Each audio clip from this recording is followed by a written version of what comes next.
Гаров комплекс Подуяне е една от трите гари на територията на град София, част от мащабния проект на държавно предприятие Национална компания железопътна инфраструктура за реконструкция и подобряване на железопътната инфраструктура. Проектът е финансиран по приоритетна ос 3 подобряване на интермодалността при превоза на пътници и товари и развитие на устойчив градски транспорт на оперативна програма Транспорт и транспортна инфраструктура 2014-2020. Стойността на проекта за гара Подуяне е 3 милиона 552 хиляди лева, като 450 хиляди са осигурени от национално съфинансиране, а 550 хиляди са от бенефициента Национална компания железопътна инфраструктура. Проектът предвижда както реставрация на сградата и запазване на нейният досегашен облик, така и да бъде съхранен и вграденият в чакалнията павилион с цел запазване автентичността на сградата. Изпълнител е фирма Инфраструктурно строителство. Необходимостта от този мащабен и цялостен ремонт е породена от лошото състояние на сградата, което налага тя да бъде реконструирана и модернизирана. Гара Подуяне е построена през 1930 година, като до този момент са правени само леки козметични ремонти.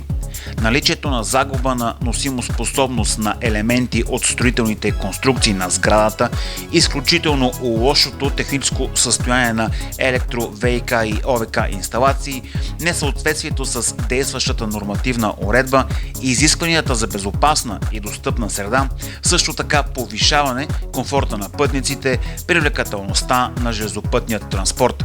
Това са част от причините, поради които гара Подуяне се нуждае от модернизация и реконструкция. Ремонтът ще бъде извършен на няколко етапа, без да бъде спирана работата на гарата за пътници. Очакваният резултат е подобрен достъп на гражданите до железопътен транспорт, както и осигуряването на комфорт и съвременна среда. Цялостната работа по договора обхваща реконструкция и модернизация на приемното здание на ЖП гара Подуяне и околното пространство, технически и обслужващи сгради, както и ландшафтно оформление на околното пространство.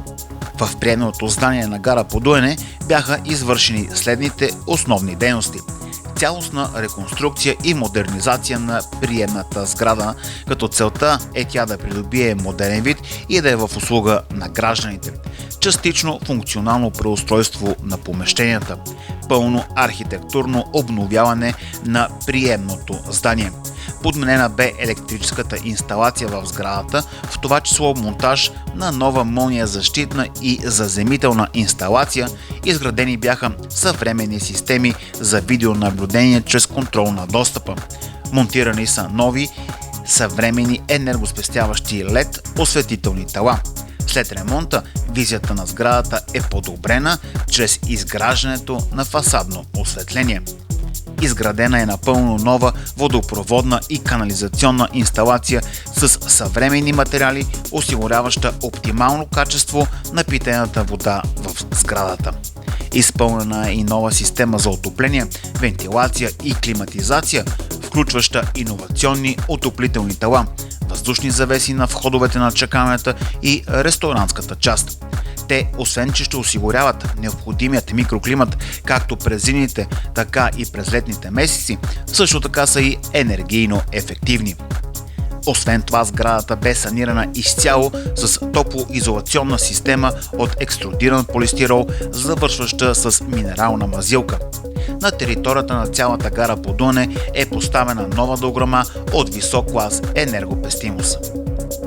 Подменен бе напълно целият покрив, като е изпълнена изцяло нова дървена покривна конструкция от импрегниран дървен широколистен материал, поставени са нови керамиди, изградена е нова хидроизолация, ламинирани са обшивките на покрива, поставени са нови улуци и водосточни тръби за осигуряване на покривно водоотвеждане. Поставена е нова настилка около целия гаров комплекс, както и ново озеленяване, с което външният вид на гарата стана доста по-приветлив. Изградени са нови достъпни маршрути за лица в неравностойно положение и за безопасна и достъпна среда.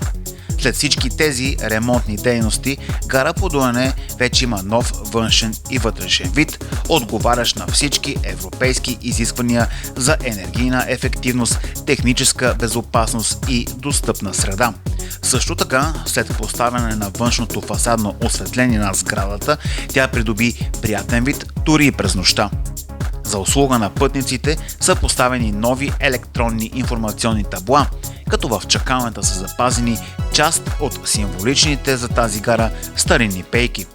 Пътниците ще могат да се убедят във всички тези подобрения, а новото в гара Подуяне е безплатен достъп до интернет. Екипът на инфраструктурно строителство ви благодари за гласуваното доверие.